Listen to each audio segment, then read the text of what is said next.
Тази бърза сметка не е много интелигентна, обаче дава представа за това, че числата, които казвам, наистина не падат от небето, да имат действителен смисъл. Виждате ли калкулатора в момента?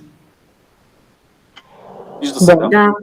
Така, нека да направим много така детско съображение.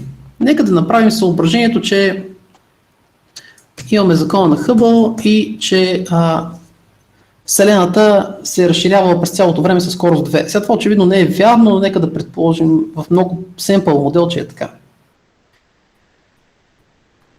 Разбирате ли добре защо ние не сме центъра на Вселената, въпреки че изглежда, че всичко се отдалечава от нас?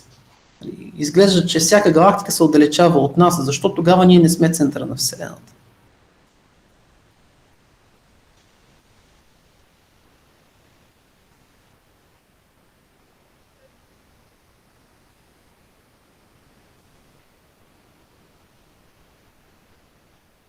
Няма ли логика, ако всичко се отдалечава от нас, ние да сме центъра на Вселената?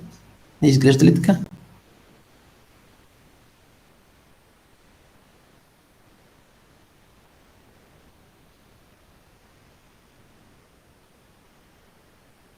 Окей, ако искате, помислете до утре за това нещо.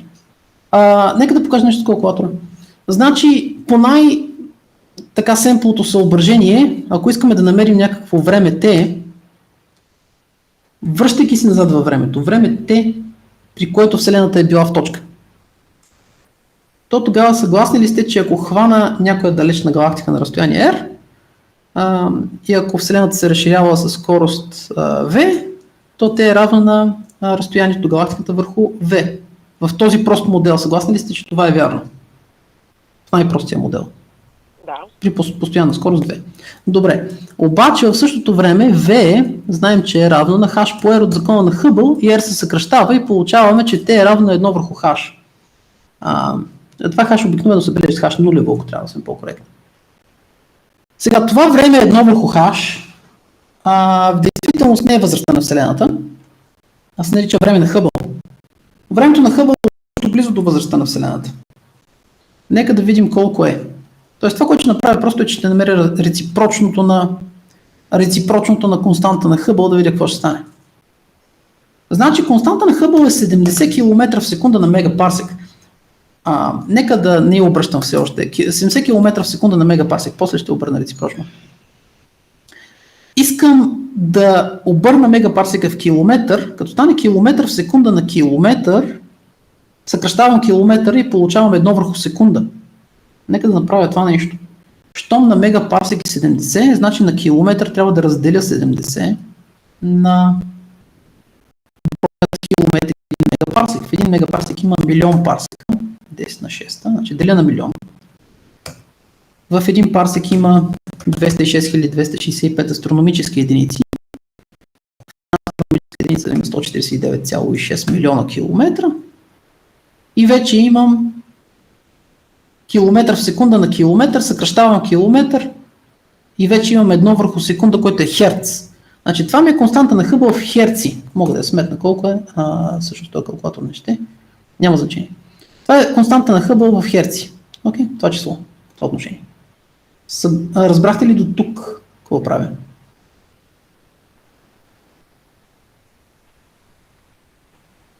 Просто обръщам мерни единици. Мегапарсек е в километри, това тук долу, това произведение ми е 1 мегапарсек в километри. Окей? Окей.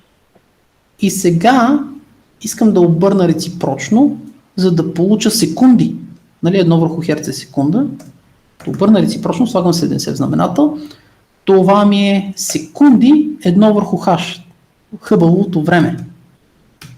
Искам го обаче в години, за това ще разделя също така на броя секунди в една година. Значи в една година има 365,25 дни, има 24 часа на ден, има 3600 секунди на час.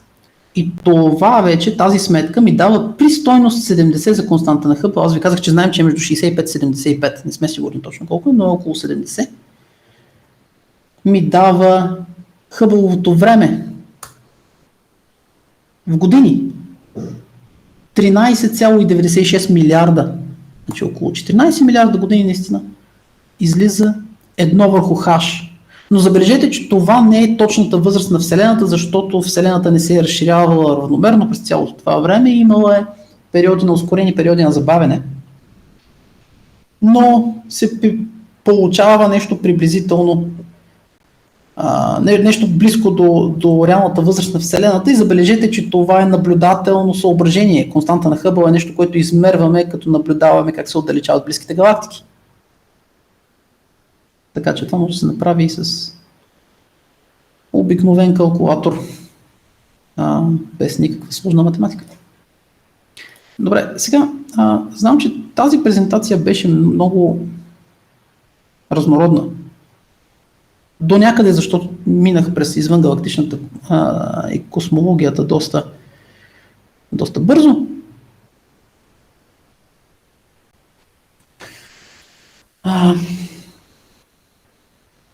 До някъде, защото самата материя е малко по-странна от доста други области, които може да сте виждали. Със сигурност си е доста специфична. Та не се притеснявайте, ако имате въпроси или неясноти. Ако имате въпроси много в момента, дайте ги. Ако не, може да помислите и утре да продължим. Но ако се сещате нещо, сега може да питате.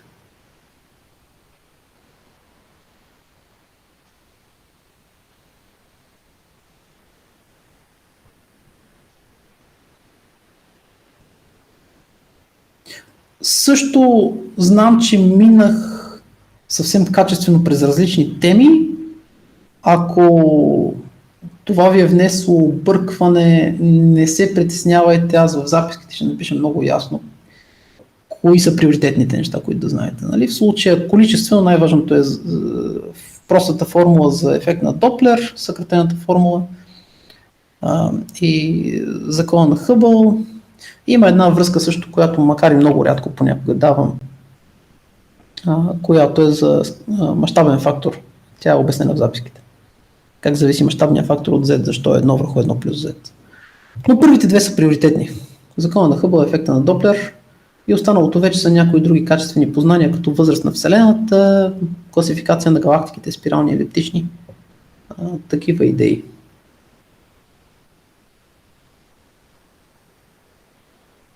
Добре.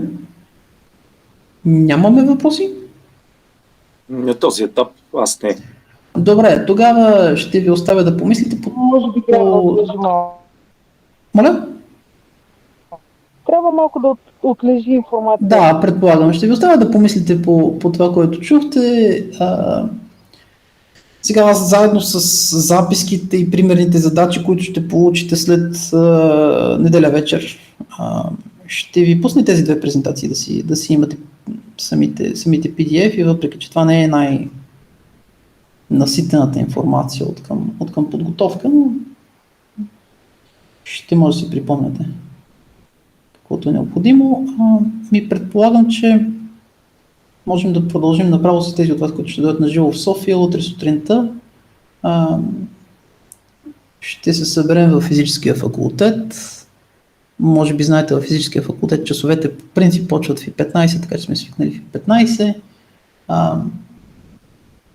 Има ли такива от вас, които няма да могат да стигнат до 9, но ще могат да стигнат сутринта, примерно такива, които ще стигнат до 10? Аз ще направя всичко по силите си 9:15 да съм в факултет. Всъщност колко от вас са... 9:15 да съм в факултет. Всъщност колко от вас са в София? Аз съм в София. Аз също съм в София. Добре. Аз не съм в момента. Добре, от тези от вас, които пътуват утре, към колко пристигат?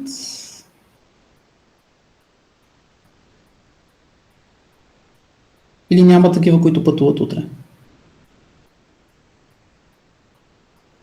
Мисля, че една колежка, която от Пловдив трябва да пътува утре, но не я виждам на презентацията.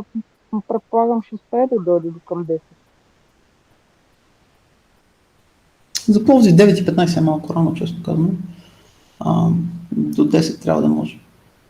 Добре, исках това само информативно, за да знам просто утре, ако се съберем в 9, не дойдат всички, да знам горе-долу колко да очаквам, защото тук ще дойдат повече хора към...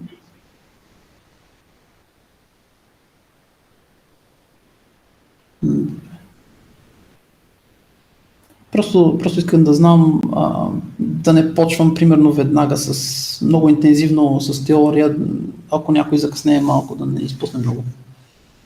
А само да попитам, Да. кой кабинет ще сме?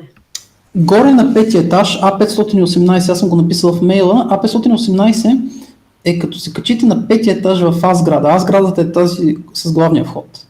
Като се качите в А-сградата на петия етаж, в коридора в дъното има метална врата. И зад тази метална врата е 518.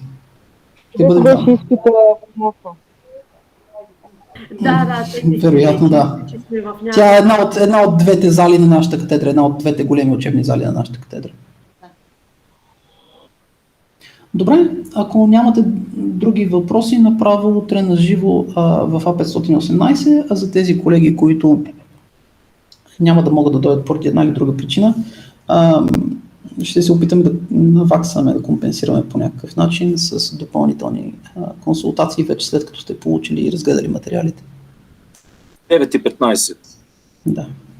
Благодаря много. До чуване на всички. Хубава вечер. Приятна вечер. Хубава вечер.